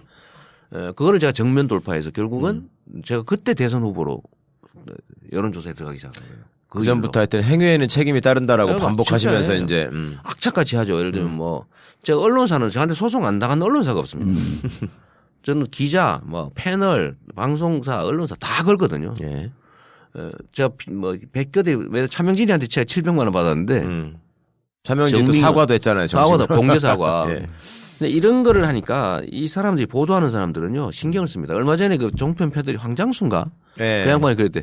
이재명 시장을 발언할 때 조심해야 된다고. 그 얘기 쪽지 받았다고 또 그걸 깠더라고요. 예. 그게 무슨 소리냐면 이재명은 발언 말 잘못하면 바로 소송 들어온다. 소송 들어오면 피곤하거든요. 네. 그러니까 제가 이걸 철저하게 지금까지 일부러 해오는 거예요. 사실이 아닌 얘기를 지적한다든지 또는 뭐 과도한 비방을 한다든지 하면 바로 문제 제기를 한다. 실제로 예를 들면 제가 뭐 종편뿐만 아니라 뭐 언론사 중앙일보 뭐 제가 안 건 데가 없어요. 네. 그래서 조심하는 거예요. 그러니까 비판하는 측에서는 정치가가 크려면은 대국적으로 포용하고 정치적으로 푸는 문제도 있어야 되는데 저 사람은 변호사 출신이니까 무조건 소송을 건다. 그러니까 그리고 또 이제 안상수 전 지금 창원시장인가요? 예. 그 양반은 옆집에서 개가 짖는다고 10번인가 이렇게 또 고소를 했는데 개 짖는 거 고소는 죄가 안 되지. 아니, 그러니까 댓글을 보면 그러니까 이게 법률적 지식을 아는 걸 갖고 물론 저들이 잘못했지만 계속 고소하는 게 지금은 속 시원하고 좋지만 과연 이거를 다 모든 사람들이 다 저렇게 고소하면서 살 수 있느냐 이렇게 이제 비판하는 측의 얘기도 상당히 설득력이 있단 말이에요. 그런데 저는 예를 들면 어떤 정치적 지위를 가지려고 예. 이 일을 하는 게 아니고 예. 그것도 하나의 수단에 불과한데 대의민주주의 사회에서 허위 사실을 유포하는 거는 예. 이건 대의민주 체제 자체를 망치는 거예요. 저는 부정부패보다 더 나쁜 게 주권자를 향한 거짓말이라고 봅니다. 왜냐하면 이 시스템 자체를 망가뜨려요. 네. 그러니까 서양의 예를 들면 발전한 민주주의 사회에서는 정치 지도자들이 거짓말한 게 더 심각한 문제가 되잖아요. 예, 그렇죠. 그게 그런 이론적인 이유가 있는 겁니다. 그래서 제가 예를 들면 저한테 욕하는 거 저 고소하지 않아요. 예. 비방하는 거 고소하지 않습니다. 욕할 수 있지요. 허위 사실을 유포하는 거. 예. 팩트를 가짜로 쓰는 거. 이건 철저하게 책임을 물어야지. 이걸 안 해놓으면 네. 이게 정상적인 민주주의 자체가 작동을 하지 않습니다. 지금 한번 생각을 해보세요. 집권 이 수구 세력들이 자신들의 이 부당한 기득권 구조를 무슨 수로 운영해 왔어요? 거짓말로 대중들을 속였던 거잖아요. 네. 거기다 책임을 묻지 않았기 때문에 그래요. 그리고 예를 들면 있을 수 없는 부정한 행위에 대해서 사람들은 정치적 이유로 다 용서해 줬어요. 네. 그래 놓으니까 어떻게 되냐면 지금도 박근혜를 믿고 있습니다. 시간 끌고 이러면 우리 살아날 수 있다. 다 처벌 안 받고 옛날에 우리 자기들 선배 아버지들이 다 했던 것처럼 절대로 책임지는 일이 없을 거라고 믿고 있다고요. 예. 그래서 버텨요. 이거를 고치지 않았기 때문에 생긴 일이죠. 예. 그러면 한참 사그라들었다가 요새 다시 스멀스멀 올라오는 시장님 불륜설 뭐 이런 것도 똑같은 그럼요. 허위사실 저걸로 대처하시겠네. 얘기는 그거는 본인이 아니라고 뭐 2번씩이나 네, 공개적으로 네, 썼던 네. 거니까. 그렇다면 저를 적시하지도 않잖아요. 예. 그러니까 사실 형사 고소도 안 돼 이게. 나라고 한 일이 없어. 하면 더 이상한 사람 되는 거예요. 그렇죠. 그렇잖아 그게. 그냥 추측하는 정도인데. 네. 그래서 그런 것들은 이런 그야말로 집단 지성 예. 속에서 다 정리되죠. 그거 보면 알지 뭐. 그런데 내가 가천대 얘기 하나 할까? 음. 그걸 궁금해서 아까 하시던 얘기를. 예. 가천대 얘기는 제가 잘못 표현한 거 맞습니다. 예. 잘못 표현한 데 맞는데 사실은 가천대와 경원대에 묘한 관계가 있어요. 같은 학교 아니에요? 같은 이름만 학교인데 바꾼 거잖아요. 예. 이 가천대는 경원대를 큰 학교를 집어삼킨 거죠. 이름을 뭘로 할 거냐 가지고 길병원이 경원대를 인수하면서. 예. 그러니까 경원대란 이름을 지키려는 동문들하고 가천대로 바꾸려는 재단 측하고 치열한 싸움이 있었습니다. 예. 그래서 저는 경원대 이름을 유지해야 된다고 싸우던 쪽이죠. 저도 동문이었으니까. 예. 그런데 사실은 나중에 가천대로 이름을 바꿨고 가천대가 뭘 했냐면 저의 논문 문제로 국정원하고 장난을 치기 시작한 거예요. 선거 때. 시장 선거 때? 네, 시장 선거 때. 옛날 그 구원을 바탕으로 해서 그렇다는 거예요? 그때 뭘 했냐면 학칙을 위조했어요. 왜냐하면 5년 지난 건 심사 불능이라고 돼 있는데 이거를 심사했다고 가짜 회의록도 만들고 거기에 맞추기 위해서 학칙까지 가짜로 만들고 그리고 언론 부회를 4번인가 5번 막 했어요. 냄새를 피웠지. 표절한 거. 아니 표절 확정됐다고 내고 곧 취소할 거라고 내고 막 언론 플레이가 저를 죽이려고 했던 거라니까. 선거 때까지. 선거 일주일 전까지. 그런데 결국 다 거짓말이었던 거예요. 그러니까 최근에는 또 자기네 그렇게 한 적 없고 이거 표절 아니다라고 또 발표했더라고. 발표했죠. 뭐 심사위원회 받은 문제가 없다.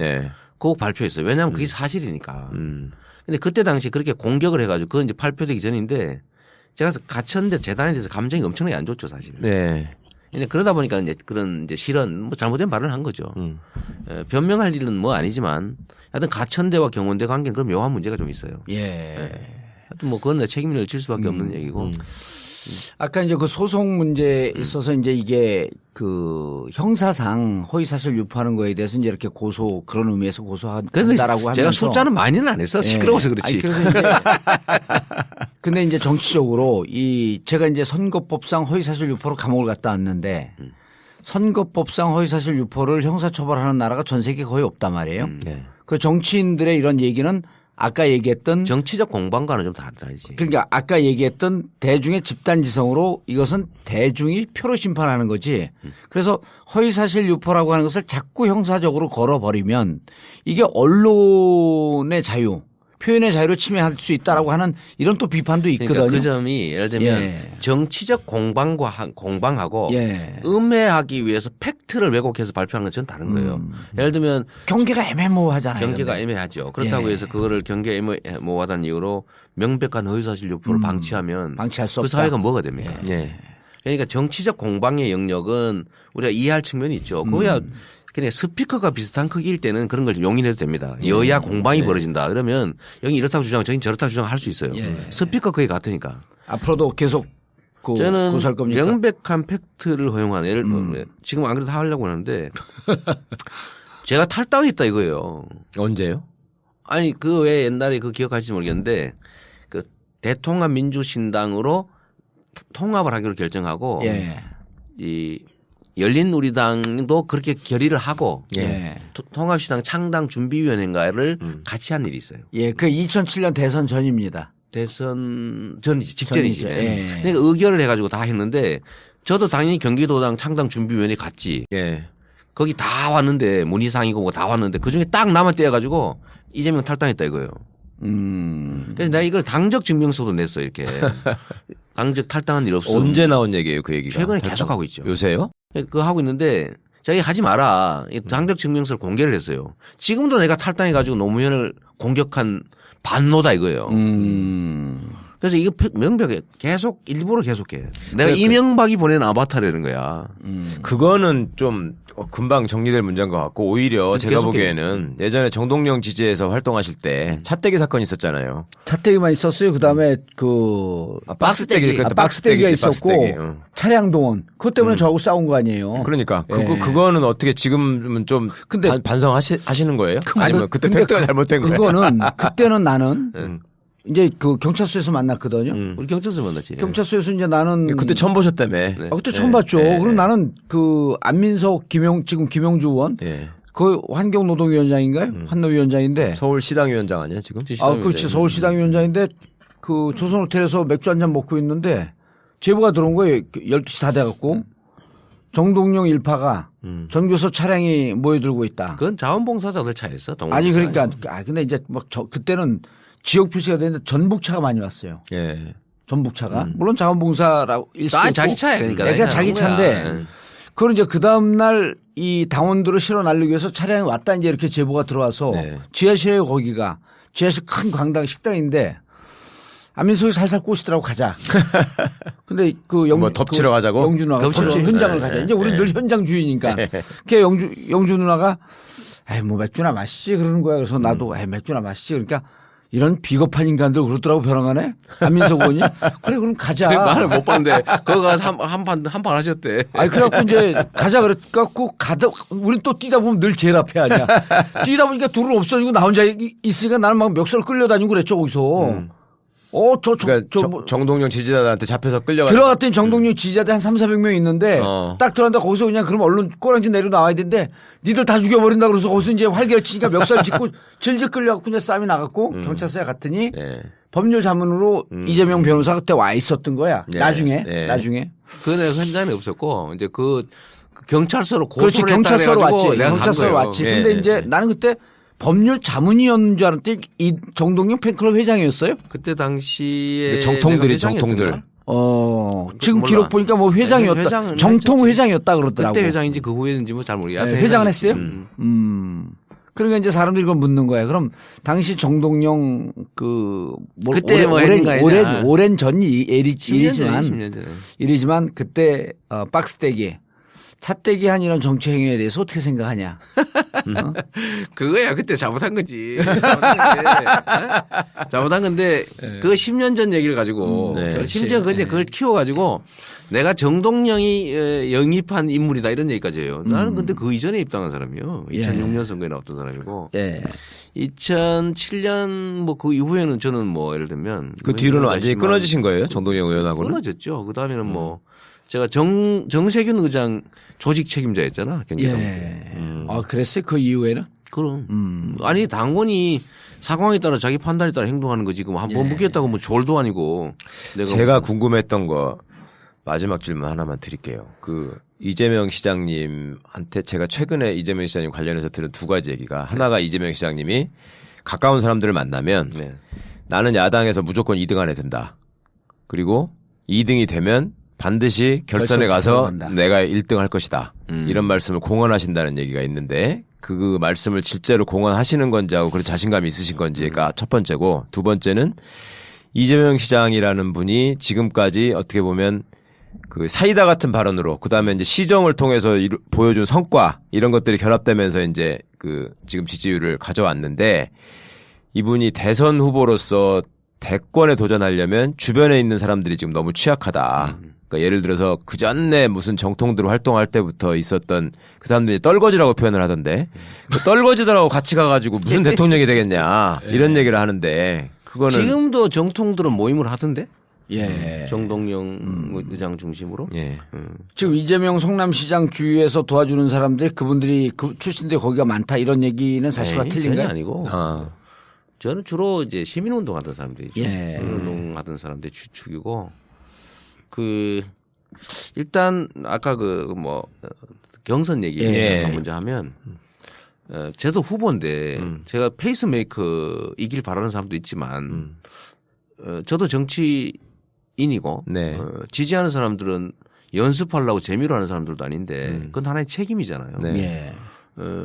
각자 어떤 사람이 어떤 역할을 할지는 국민들이 선택하는 건데 내가 내 개인적으로 무슨 장사꾼도 아니고 내 개인적으로 내 마음대로 포기하고 접고 이럴 수는 없는 거잖아요. 그러면 안 되는 거지. 이거 정치인의 책임의 문제인데 근데 우리 도와줄 같이 하는 사람들한테 그래 하다 안 돼 포기하자 그냥 연습하는 거니까 그냥 이렇게 얘기할 수 있어요. 그래 하면 안 되지. 당연히 안 되죠. 그건 무책임이고 저는 현실적으로도 저는 누가 이겨도 좋다고 봅니다.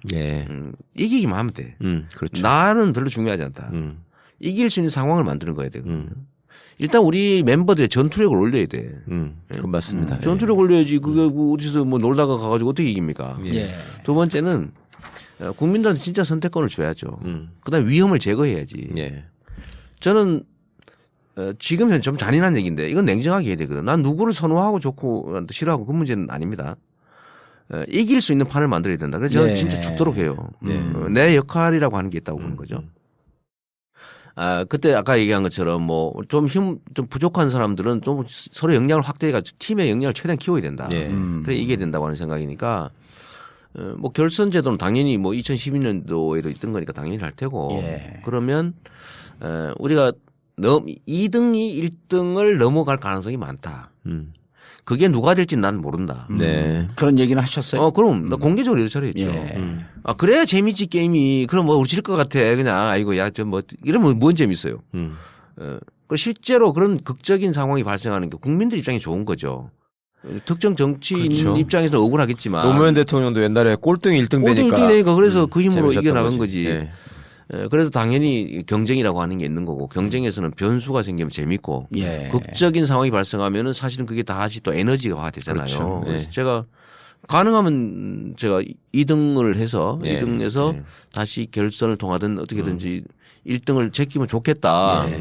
그리고 우리의 꿈을 직접 피우면 더 좋잖아요. 예. 네. 그 얘기 뭐 한 건 사실이고 그렇게 되면 좋겠고 두 번째는 사람 있냐. 예. 있잖아 정봉주도. 예를 들면 결국은 당이 본선을 칠 거고요. 예. 당이 해야지. 자기 그냥 개인적 인맥 다 쌓아가지고 무슨 사조직 다 만들어 놓고 거기서 꽉 채운 다음에 이기면 그럼 당은 들러리 만들 겁니까? 당내 기반이 없으시니까 하는 얘기 아니에요. 사람들이. 당내 기반은 제가 경선에서 이기면 당연히 다 내 기반이죠 그게. 아 그렇게 될 것이다. 아니 되면 지난번 선거 때 이기면. 문재인 후보를 일부러 외면한 사람도 많이 있었는데. 너 왜 박수 친 거예요? 이기면 당내 기반이 다. 아니 그 당연하지. 그래서 저는 오히려 저처럼 옆을 비워놔야 된다고 생각해요. 지금 우리가 조직해서 이길 수 있습니까? 예를 들면 이재명이라는 사람이 당내에서 국회의원 숫자 막 많이 확보하기, 네. 지역위원장 많이 확보하기 이걸로 이길 수 있어요. 불가능하죠. 어차피 그거 안 된다. 첫째로 두 번째는 그런 시도를 하는 것 자체가 국민들이 볼 때는 구태로 보여요. 예. 그런 짓 말로 해. 알겠습니다. 안 그래도 혼자 예. 대중들과 함께 여기까지 왔잖아요. 네. 이게 주변에 사람이 많이 생긴 일은 아니거든요. 네. 그리고 생각보다 사람이 많습니다. 드러나는 사람이 없을 뿐이지. 아 시장님 주변에. 그럼요. 제가 하는 얘기 그냥 제가 갑자기 어디서 생각나가지고 뜩뜩하는 얘기 같이 보입니까? 나름의 다 프로그램이 있죠. 아. 정책도 당연히 아. 있죠. 네트워크들이 있어요. 네. 그러나 저는 공개하지 않죠. 특히 정치인들은 많은 숫자를 옆에다가 예를 들면 실제 도와주겠다는 사람이 많으세요. 네. 근데 제가 좀 스테이하죠. 좀 기다려 주세요. 지금 와서 예를 들면 저를 지지선을 한다는 게 무슨 큰 도움이 되겠어요. 예. 근데 꼭 필요한 분들은 제가 작업하러다. 예. 이게 많이 웃기는 게 해주겠다는 분들은 꼭 필요하지 않은 경우가 좀 많은 편이고 꼭 필요한 분들은 되게 어려워. 네. 부탁해도 잘 안 넘어와요. 예. 네, 그런 노력들 좀 하고 있는데 인력 부족 문제는 지금 정책 역량 문제는 충분히 지금 커버할 정도로 숫자가 많고 있어요 다.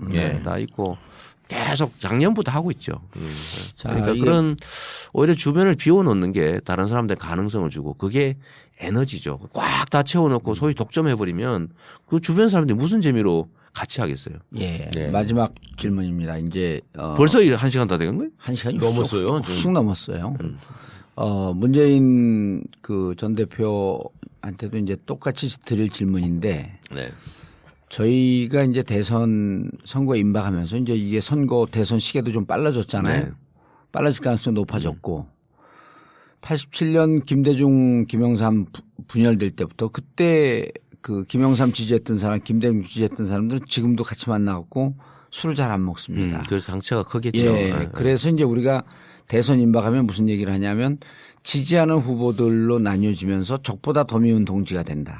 원래 이혼하면 집 마누라 했던 여자가 더 밉습니다. 그렇죠. 그래서 이제 그래서 지금서부터 벌써 이제 각 지지하는 그 후보들을 따라서 패가 나뉘어지고 네. 이제 이게 대선 본선 갖고 이제 경쟁력에 손상을 주겠죠. 경쟁력에 손상을 주면서 러스 부분이 많이 생기는데 그래서 이제 그 온라인상에서 이런 걸 우려하고 그러던 정치인들 또 일반인들이 한 두세 달 전서부터 이제 의논을 해서 유권자 단일화 운동을 하자. 그래서 바꾸자 대한민국이라고 하는 타이틀로 changekorea.net 그래서 여기 와갖고는 각자 지지하는 후보들에 대해서는 선풀을 달고 마음껏 얘기하되 내가 지지하지 않는 후보에 대해서 비판하지 말자. 그리고 일정 시점 지난 다음에 이렇게 10만이고 50만이고 100만이고 모여서 정책 검증도 해보고 누가 우리가 지지하는 후보로 가장 적합할 것인가라고 하는 것을 우리 내에서 예비적으로 한번 투표를 해서 결정을 하고 그리고 그렇게 해서 결정된 후보를 전폭적으로 돕자. 이런 운동이 일고 있거든요. 재밌네요. 예. 예. 어떻게 생각하세요? 그러니까 좀 거시적으로 좀 봐줘야 되는데 저는 아까 말씀드렸던 것처럼 사실 주변을 일부러 비워놓는 측면이 있어요. 예. 그래야 기대가 있죠. 예. 근데 그걸 미리 다 채워놓으면 재미가 없잖아요. 그러면 진짜 싸움밖에 안 납니다. 왜냐하면 다 차지하고 있는데 지면은 다 잃는 거예요. 예. 근데 옆을 비워놔야 남는 공간이 있어 들어갈 수 있잖아요. 그래서 사실 옆을 많이 비워놓는 게 좋습니다. 저는 좀 남들이 보면 웃기겠지만 저는 이길 경우를 가정해서 준비하거든요. 예. 질 경우를 가정에 준비하지 않습니다. 그런데 만약에 이긴 다음에 지지자들이 협력을 안 해주고 원수를 사가지고 다 떨어져 나가면 본선에서 이길 수 있어요. 못 이기지. 그래서 제가 자주 저는 비방하지 마라. 모욕적 언사 쓰지 마라. 첫째, 허위사실 유포하지 말고. 두 번째, 모욕적 언사를 쓰지 마라. 팩트에 기초해서 의견을 내는 것 정도 하고 가능하면 우리 얘기를 해라라고 자주 얘기해요. 지금 좀 이따 내가 또 하나 쓸 거야. 근데 그게 아직까지는 잘 안 통하고 있잖아요. 서로 지금 비방하느라고 난리야. 비방 강도가 세지기 시작했죠. 점점 이제. 근데 어느 쪽이 센지를 한번 보세요. 사실은 도전자가 더 세야 되는데 방어 측이 더 세. 사실 지금 보면. 그건 잘 선별해 보겠습니다. 선별 한번 보세요. 한번 보는데 하여튼 그런 거 별로 좋은 현상은 아니죠. 좋은 현상은 아닌데 그것도 없앤다고 완전히 없어지진 않습니다. 안 없어지죠. 왜냐하면 그건 또 공작적 요소가 있어요. 그러니까 체인지코리아.net 이런 활동을 좀 열심히 하면 맞아요. 그런 활동들을 통해서 건전하게 협력적 경쟁, 경쟁적 협력을 해야지 경쟁을 전쟁으로 치러버리면 사실은 나중에 남는 게 없어요. 그래서 그거는 되게 조심해야 되고 후보 단일화 문제는 당내는 경선으로 처리를 하는 게 맞고요. 경선은 뭐 기본적으로 국민들이 참여하는 형태에 많은 사람들이 참여해야 되니까 지금 미국 예를 들어 보면 버니 샌더스의 그 도전을 사실은 민주당은 기득권을 통해서 막았잖아요. 슈퍼대의원으로.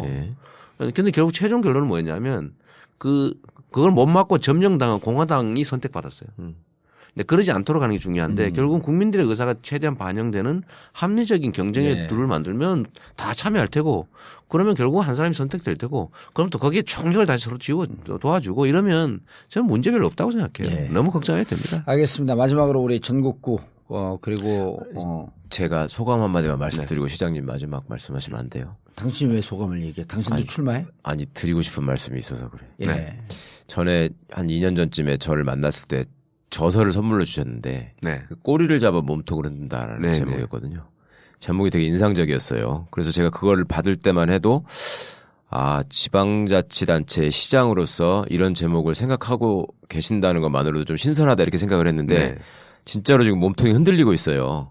그런데 사람들이 기대하는 것은 이제는 이재명 시장님에 대한 지지는 몸통을 흔드는 데서 그칠 게 아니라 제대로 된 몸통이 돼가지고 이제 희망이 돼줄 거를 요구하시는 것 같아요. 그렇다 보니까 그 전까지는 이재명 시장님에 대한 어떤 기대와 환호가 지금 이제 요 시점부터는 이 양반의 약점을 어떻게든 보충했으면 좋겠다라는 또 그런 기대로도 또 전환되고 있거든요. 그렇다 보니까 그 전에 시장님께서 말씀하시는 것들 중에 단정적으로 말씀하신 부분들이 약간씩 이제 틀린 부분이 생기면 그것 때문에 더 조바심 치고 이렇거든요. 그러니까 그런 부분들을 시장님 스스로 극복해 나가시면서 그것도 한편으로는 아까 이제 대중을 섬기는 서번트 리더십에 대해서 말씀을 하셨는데 이번에 제가 최수지 사태를 겪으면서 한 가지 모순대점을 발견한 거는 여론조사 전문가들이 조사를 해보면 가장 국민들이 분노한 지점이요. 나보다도 훨씬 못한 것들이 소위 말하면 강남 아줌마, 호빠의 무슨 마담 뭐 이런 사람들이 모여가지고 내 머리 위에서 국정을 농단했다더라 이게 열받았다는 건데요. 수치심이죠. 그러면은 한편으로는 또 이 양반들이 엘리트 추수주의가 있단 말이에요. 나보다 나은 놈들이 나를 지배하는 거는 내가 용납하겠는데 나보다 못한 것들이 하는 거는 못하겠다. 그러면은 시장님이 말씀하시는 어떤 대중들의 집단지성이라고 하는 것도 분명히 일정 부분의 모순과 한계를 갖고 있고 그런 부분들을 조금 더 좋은 쪽으로 에너지로 전환시켜서 진짜 그냥 토치카에다가 수류탄을 집어넣어가지고 다 깨부시고 정말로 멋진 깃발을 한번 휘날려 주셨으면 하는 기대들이 있다. 그거를 잊지 마시고 정말 무겁게 멋지게 나가셨으면 좋겠다. 그게 제 바람입니다. 감사하고요.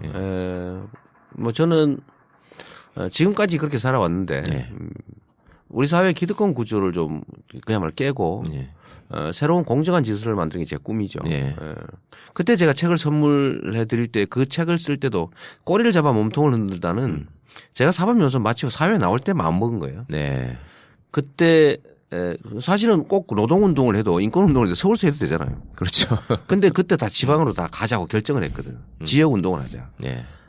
뭐 진봉원 변호사 혹시 아실지 모르겠는데 우리 고등학교 선배예요. 그 전주로 갔잖아요. 그래서 그 멤버거든. 아, 그러셨어요? 그 결의로 간 거예요. 그 형은 근데 좀 힘든데. 힘들었지. 그러니까 우리가 하나의 지역을 맡자고 해서 다 지역을 선택을 했고 저는 그래서 성남으로 온 거예요. 근데 그때 이미 마음먹은 것이 그야말로 그 상부 하부 토대론. 상부 바꿔가지고는 세상이 안 바뀐다. 뿌리, 토대, 기초를 바꿔야 진짜 바닥을 바꿔야 진짜 세상이 바뀐다고 해서 조그마한 동네 하나씩을 맡기로 한 거예요. 그래서 저는 성남으로 왔고 또 성남에서 진짜 성남 안에서만 죽어라고 활동했죠. 제가 구속됐던 사건 파크뷰 사건 때 그런 논란이 있었습니다. 그 당시에 집권했던 민주당을 까는 거였잖아요. 민주당이 중심이 된 소위 부정부패였거든. 그걸 제가 문제 제기를 하니까 주변에서 말리기 시작했어요. 마지막에 막 극렬하게 부딪히니까. 그때 뭐라고 했냐면 이게 지역에서 당신이 하는 말이 맞긴 한데 자꾸 그 문제를 지적하면 민주당이 정치적 타격을 받아가지고 전체적으로 우리 진영에 손실이 마이너스가 된다. 라고 해서 저를 말렸고 사실은 거의 대부분이 그 설득에 떨어져서 다 나가버렸어요. 저하고 정말 손에 꼽을 만큼 하면 나머지 몇 사람만 남아서 끝까지 싸우다가 결국 제가 감옥을 가버렸는데 그때 제가 마지막 결정을 했습니다. 이 말 둘 중에 하나거든요. 내가 생각하는 그야말로 이 지역적 정의라고 하는 게 전국적 정의에 관철이 될 수 없다면 그럼 내가 이때까지 살아온 10수년의 내 삶은 뭐냐 도대체. 그래서 결국 그때 그냥 끝까지 가버린 거예요. 결국 이제 그 구속되고 뭐 저만 구속된 게 아니라 뭐 시장도 구속되고 뭐 그 주회란도 구속되고 막 생 완전 난리 나버렸죠. 큰 거였죠. 그다음에 그때 새누리당 국회의원 5명이 구치소 면허 오고 동아일보 사설에 이재명 왜 구속하냐 이런 사설 쓰고 막 그럴 때요. 그래서 제가 갑자기 또 오해도 받았죠. 저 경상도에다 뭐 저 이상한 놈 같다 오해 받았는데 그 생각은 사실 지금도 변함이 없어요. 내가 할 수 있는 작은 것들을 선택해서 거기에 총력을 다하고 이것이 세상에 영향을 줘서 작은 변화라도 실제 만들 수 있다. 근데 꼬리를 잡을 가능성이 많지만 우리가 몸통이나 머리를 잡을 가능성이 거의 없어요. 우리는 비주류, 아웃사이더, 변방의 삶을 선택했던 사람이고 지금도 사실 그러고 있는 거죠. 기존 정치적인 언어로 보면 이해할 수 없는 사람이죠. 지금 사실은 조심하면서 편 먹고 이러면 솔직히 더 좋은 위치를 차지할 수도 있어요. 나는 그게 우리가 가야 될 길이 아니라고 보니까 지금처럼 그냥 계속 갈 거거든요. 그래서 그때 제가 우리 최 변호사님한테 선물을 줬을 때 꼬리를 잡아 몸통을 든다 책은 제가 사법연수 마치고 지역으로 올 때 마음먹은 그대로고 지금도 그건 변함이 없습니다. 지금도 제가 대통령이 되고 안 되고 머리 중요해요. 우리가 이기는 게 중요하고 쟤들만 안 되면 돼 나는. 쟤네들 지금 마지막으로 이제 이 말씀 한번 드리고 싶은데요. 지금 쟤네들이 다시 복귀를 꿈꾸고 있습니다. 그렇습니다. 역사적으로 보면요. 이거 우리가 정말 항일운동 열심히 했고 어쨌든 그래서 해방되니까 친일한 놈들, 매국한 놈들이 나라를 지배했잖아요. 그렇죠. 치열하게 싸워가지고 4.19 때 권력 뺏어놨더니 이 박정희가 먹어버렸고 87년 그때는 뭐 6.29 이런 노태우가 먹었고 80년대는 전두환이 먹어버렸잖아요. 지금도 사실은 이 기득권자들이 얼굴을 바꿔서 복귀하려고 준비를 하고 있는데 유사한 상황이 벌어지고 있습니다. 첫째는 크게 보면 제2의 6.29, 뭐 제2의 3.1 이런 식으로 슬쩍 뭉쳐가지고 원만하게 기득권이 복귀할 수도 있는데 제가 우려되는 건 오늘 낮에 누구한테 예를 들어보니 그 말이 진짜 맞아요. 4.19 혁명이 지난 다음에 그냥 대통령 선거를 했어야 됩니다. 대통령 선거를 했으면 민주적 정권으로 바뀌었으면 상당 정도 정비를 했을 텐데 내각제를 한 거예요. 개헌해서 내각제를 했는데 이 내각제는 본질적으로 기존의 이 악성 기득권 체계를 개혁할 수가 없습니다. 그냥 현상 유지를 하는 거예요. 그리고 본질적으로 부패할 가능성이 높아져. 내각제는 그렇습니다. 왜냐하면 국민들이 대통령을 직접 쳐다보는 거하고 타켓이 분산된 경우는 완전히 달라요. 일본이 뭐 보여주고 있잖아요. 그럼요. 그리고 거기에 사실 뿌리라고 할 수 있는 경제 권력이 영향을 미치기가 훨씬 더 쉬워요. 물론 최순실이 이런 거 있으면 좀 더 쉽긴 해. 그렇긴 한데 그 국회가 예를 들면 분산돼 가지고 각 계파별로 국정을 장악하고 있을 경우에 타겟이 확정되지 않습니다. 그러니까 지금 이 경제 권력들이 소위 재벌들 이자들이 영향을 미치기가 더 쉽거든요. 그래서 지금 개헌을 매개로 기득권자들이 세력 재편을 하고 있잖아요. 저는 이게 진짜 위험한 상황이라고 봅니다. 근데 결국은 우리가 피 흘려서 이번에 피 안 흘려서 진짜 잘했지만 촌농 흘리면서 우리가 이렇게 정말 전 세계 인류 역사에 있을 수 없는 최초의 혁명을 완수해 가고 있어요. 예. 근데 이 마지막 한계가 저는 잘못 깨일 가능성이 매우 높아집니다. 지금 당장이요. 지금 촛불 끄고 집으로 가는 사람이 많으니까 반기문 지지율 확 올라가고요. 예. 새누리당 지지율 다시 웬만하면 올라가고 그 누굽니까 총리 권한대행하는 그 친구 황교안 지금 완전히 뻔뻔하게 지금 대통령 권한 행사하고 밀어붙이잖아요. 예. 자신감을 회복했어 이미. 그래서 지금이 그런 호락호락한 단계가 아니다. 네. 그 얘기 꼭 한번 드리고 제가 좀 더 이 거친 측면들을 다 버리면 제가 기성 정치인 돼버리는데 이재명의 맛이 없잖아요. 그렇죠. 그래서 살리되 조금 이제 군더더기는 좀 떼는 쪽으로 좀 수양을 좀 더 하도록 하겠습니다. 알겠습니다.